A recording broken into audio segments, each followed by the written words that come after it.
Ang terminong Land of the Midnight Sun ay ginagamit upang ilarawan ang mga rehiyon sa hilaga ng Arctic Circle tulad ng Tromso, Norway kung saan, sa mga buwan ng tag-init, nananatiling nakikita ang araw kahit pa sa hating gabi at buong gabi. Nangyayari ang fenomenong ito dahil ang mundo ay nakatilt o nakahilig sa kanyang axis ng humigit kumulang 23.5 degrees, na nagiging dahilan upang ang North Pole ay nakaharap sa araw sa loob ng ilang buwan.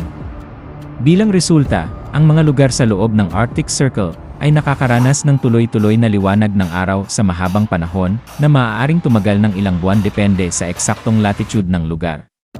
Ang pangalan ay isang makatang paglalarawan sa kakaibang karanasan ng makita ang araw sa kalangitan kahit hating gabi. At ito ay pinakakilalang ginagamit para sa hilagang Norway at iba pang rehiyon sa Arctic kung saan ang likas na tanawin na ito ang pangunahing tampok ng panahon ng tag-init. Ang kabaligtarang fenomena, na kilala bilang polar night, ay nangyayari sa taglamig kapag ang araw ay hindi sumisikat sa itaas ng abot tanaw sa loob ng mahabang panahon.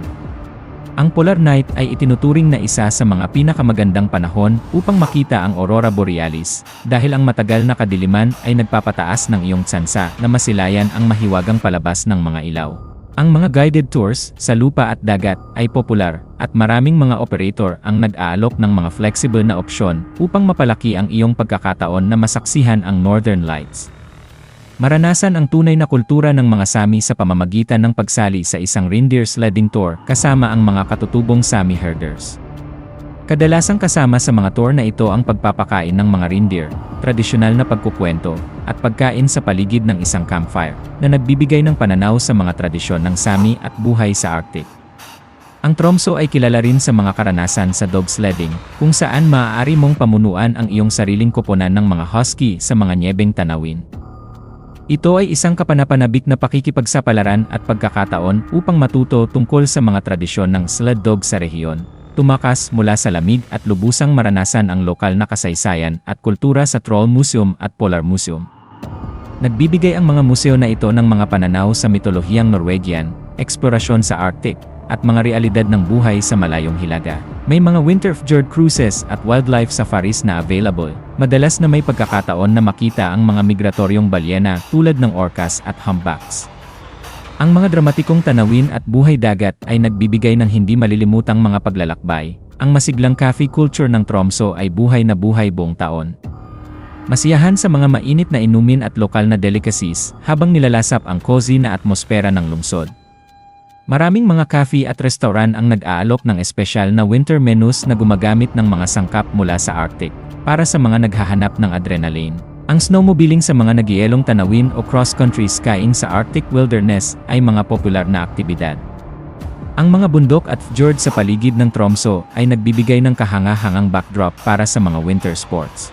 Ang Midnight Sun ng Tromso ay higit pa sa isang atraksyon para sa mga turista. Ito ay isang salik na nagpapasigla sa kakaibang ritmo ng lungsod. Ang pagkakaiba ng gabi at araw ay nagiging malabo, at ang lungsod ay umaangkop dito. Ang mga festival, konsyerto, at mga panlabas na aktibidad tulad ng Midnight Sun Marathon at ang Bukta Music Festival ay ginaganap sa labas, na ginagawang masigla ang mga kalye at mga dalampasigan bilang mga sentro ng kasiyahan. Ang mga residente at mga bisita ng lungsod ay sabayang niyayakap ang walang katapusang liwanag ng araw, nakakahanap ng enerhiya at inspirasyon sa walang hanggang gintong oras. Ang eksenang kultural ng Tromso ay hinubog ng kanyang malayong lokasyon sa Arctic. Ang lungsod ay isang pintuan patungo sa Arctic, tahanan ng pinakahilagang unibersidad sa mundo, at isang masiglang komunidad ng mga mananaliksik, mga manlalakbay, at mga katutubong Sami. Ang Arctic Alpine Botanic Garden, na bukas buong oras tuwing tag-init, ay nagpapakita kung paano umaangkop ang mga halaman sa matinding kalagayan na nagsisilbing buhay na metapora para sa katatagan ng Tromso. 76 na araw ng Midnight Sun mula Mayo hanggang Hulyo ang sumasalubong sa mga biyahero sa Hilagang Norway. Kapag mas lalo kang pumunta sa Hilaga, mas maraming gabi ng Midnight Sun ang iyong mararanasan. Sa mga buwan ng tag-init, maaari kang makaranas ng hanggang 24 na oras ng sikat ng araw sa ibabaw ng Arctic Circle, na nangangahulugang mas maraming oras upang masiyahan sa mga tanawin at makagawa ng mga bagong tuklas. Kapag nagpaplano ka ng iyong Midnight Sun adventure, isipin ang Hilagang Norway na nahahati sa 6 na pangunahing bahagi habang ikaw ay bumabiyahe pa hilaga. Ang pinakahilagang bahagi ng Hilagang Norway ay tinatawag na Helgeland at matatagpuan ito sa ilalim lamang ng Arctic Circle. Ang buong lugar ay isang hindi pa natutuklasang hiyas. Sundan ang Kistriksvien Coastal Route na itinuturing bilang isa sa mga pinakamagandang road trip sa buong mundo, patungo sa mga lihim na puting baybayin, maliliit na bayan tulad ng Brønnøysund at Mosjøen, at mga kahangahangang hiking sa mga kabundukan tulad ng Dinare Sostre at Okstindan. Dalhin ang iyong bisikleta sa mga lokal na ferry at mag-island hopping sa pagitan ng maliliit na isla tulad ng Træna, Lovund at Myken. Hindi mo kailangan ng kotse. Ang Kistriksvien ay isang 650 kilometro na baybayin na ruta mula Steinkjer hanggang Bodo na nag-aalok ng mga kamanghamanghang tanawin, mga isla, at makasaysayang bayan na puno ng kultura at likas na ganda. Maaari kang magdala ng bisikleta ng libre sa mga lokal na ferry, kaya't napakadaling maglibot sa mga isla at baybayin ng Helgeland. Ang coastal route ay nagpapatuloy sa kabila ng Arctic Circle papuntang rehiyon ng Salten at hanggang sa Bodo. Hindi lamang isang pangunahing sentro ng transportasyon ang lungsod na ito, ang Bodo ay isang kawili-wiling lugar din na dapat tuklasin. Bisitahin ang mga kapanapanabik na museo, humanga sa pinakamalakas na maelstrom sa mundo na Saltstraumen, maglakbay pabalik sa panahon sa pinakamahusay na napreserbang seaside trading post ng Norway sa Kjerringøy, at mag-hiking sa Brøvastindan na hanay ng mga bundok. Pagkatapos, maaari kang sumakay ng bangka upang tuklasin ang mga mahiwagang isla ng Salten tulad ng Steigen, Hamarøy, Stott, Bolga, at Rodoy. Isang pagbisita rin sa glacier na Svartisen na nasa timog lamang ng Bodo ay isang dapat gawin. Kung maglalakbay ka patungo sa Hilagang Kanluran sa kabila ng dagat, mararating mo ang mga isla ng Lofoten at Vesterålen, mga lugar na may kahangahangang likas na ganda na kinikilala sa mga dramatikong matatarik na bundok na tumataas mula sa dagat at mga baybaying patag kung saan nagpapastol ang mga tupa. Ang tanawin ay pinalamusan din ng magagandang puting mga dalampasigan at mga makukulay na nayon ng mga mangingisda. Maranasan ang kulturang Viking sa Lofoter Viking Museum, sumakay sa isang day cruise papunta sa napakakitid na Trollfjord, at sumali sa isang wall safari mula sa Andes. Ang masiglang lungsod ng Tromsø sa lalawigan ng Troms ay madalas tawaging Paris ng Hilaga, at may araw na sumisikat buong 24 oras sa loob ng isang buong buwan. Ngunit maaaring mas kahanga-hanga pa ang karanasan ng midnight sun sa mga dramatikong isla ng Senja, Ringvasoya, at Kvaløya.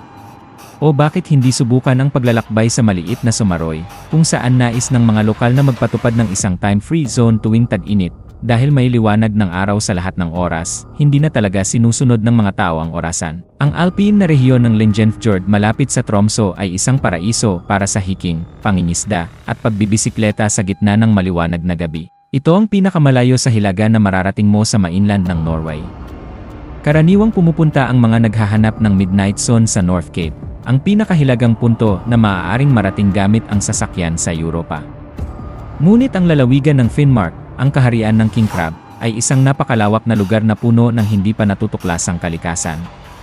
Sa kahabaan ng baybayin, maaari mong tuklasin ang mga glacier, fjord, at malalaking isla tulad ng Soroya at Sealand. Sa malayong silangan, kilala ang rehiyon ng Varanger para sa world-class na birdwatching. Sa loob ng lupa, maaari kang maglakbay sa Finnmarksvidda, ang pinakamalaking mountain plateau ng Norway na tinitirhan ng mas maraming reindeer kaysa tao. Dito rin matatagpuan ang pinagmulan ng kulturang Sami, na lalo pang makikita sa mga lugar ng Karasjok at Kautokeino. Sa kalagitnaan ng pagitan ng mainland Norway at ng North Pole, matatagpuan mo ang mga isla ng Svalbard kung saan naninirahan ang mga polar bear.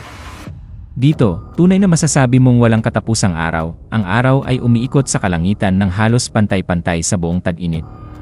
Mula sa modernong bayan ng Longyearbyen, na nag-aalok ng malawak na hanay ng mga kultural na aktibidad, mga restauran, at mga bar, maaari kang maglakbay patungo sa ligaw na kalikasan upang tuklasin ang Arctic na kalikasan ng mga isla, mayamang buhay ilang, at mga lumang bayan ng pagmimina.